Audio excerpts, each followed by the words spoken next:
But let's transition into. I'd love to hear what you're thinking about with this agency that you want to do with podcasting. Can you share a bit with that?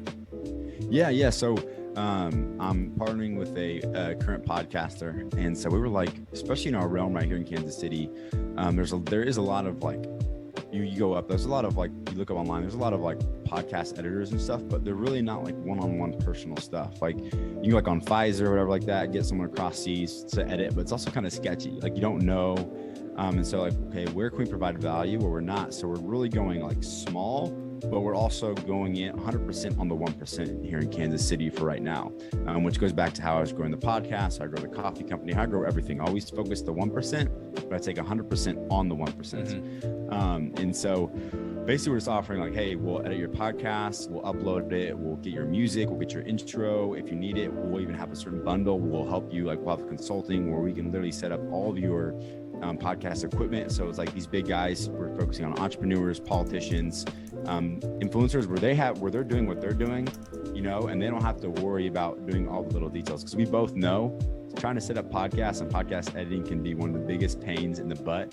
And so we have How do you define podcast editing? Like what does that entail for you? Dude, that could literally just mean from like literally putting it up to publishing it, or to like literally chopping up different parts to make a 3-4 part segment, which is hard because it's like, dude, it's like, oh, you want 2 parts? We need to find a good segue in the middle to be able to break it up. And then we need to put that intro, the outro, and then also attach the music to it, and then also a title.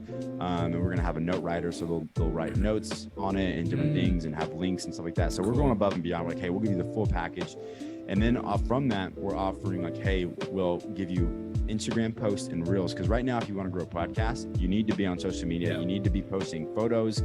I would highly recommend having your own podcast page, especially do audio reels or video reels on TikToks, Instagram, whatever it is, LinkedIn. And then we're offering another package like, hey, we'll do the podcast editing, everything in between, music, note writing, from making those posts, and then we'll actually post those for you. Cool. So we're giving 3 packages where someone doesn't want to afford that much, they can have a simple thing. So it's like trying to meet each person where they're at and giving them the best of both worlds, and also just tangible, because like we're 2 podcasters, so we know what the people want. We've done this on trial. I built up another podcast before anything, and I built his podcast. He has, I think, over 40,000 downloads less than a year, which is insane. And he has like, I think, about 70, 85 star reviews in less than a year. And he averages like, I think, 1,000 downloads each podcast. So I did his name, I did the kind of like the vision for it. I did like a lot of uploading, editing, and then I did the background photos and the music and everything in between. So it's going really well. It's awesome to see that guy be successful. But I'm like, you know what? Why not make a business out of it? Yeah, and then like create more jobs. So I'm like passionate. Like if we can find more editors, like I love to give a 16-year-old a job, or a 24-year-old a job. That's what I'm most passionate about, Jacob. Absolutely. So that's kind of the social media podcast editing venture that I'm going to. That's very cool. Yeah. That's really interesting. So what's coming up? You mentioned all these things that you're doing now. Are these all in the works? Are they coming up? Like, have you guys started your agency yet? Or? Yeah. So we've already got the website. We're trying to launch it in 2 weeks. We've already got our packages already set up. We have what we're going to do as far as editing goes.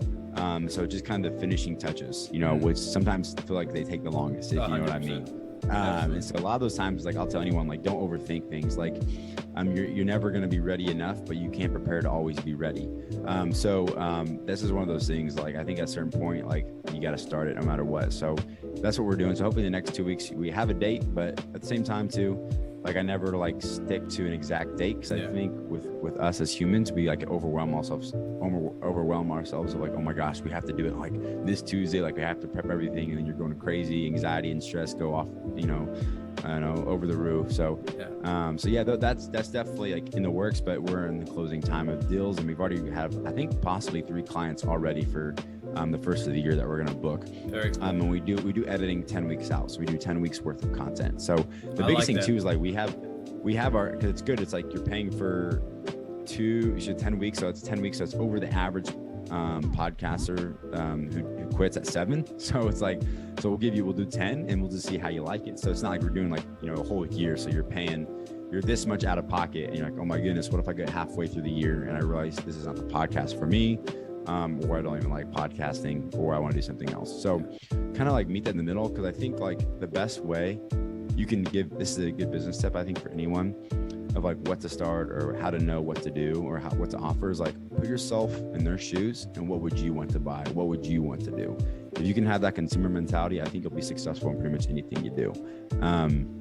So yeah, and then as far as merch in the coffee company, we already got our samples. We got beanies. They're pretty sick because winter's coming up, and I've kind of taken a little inspiration from Justin Bieber's brand, Drew House, because that's huge. I see a lot of millennials and Gen Z wear that. It's like, how can we take some inspiration from Justin Bieber, which is one of the most well-known artists, and now he's a business guy too, and incorporate that in our own coffee company, in our Gen Z millennial kind of, I guess niche that we're trying to give to. So that's kind of in the process, man, and it's really, really enjoyable, but it's also challenging and it's emotionally draining for sure. So like it's yeah. So I think it's like everyone's like, oh my gosh, merch is crazy. It's so fun. It's like it's fun, but it takes a lot of work. You're paying for samples. You're waiting for shipping time, especially right now during COVID. Shipping takes forever. Shipping costs are out of the, through the roof. It's like, oh man, yeah. Oh, I hear you. Yeah, I wouldn't trade it for the world though. I'm not trying to complain. So.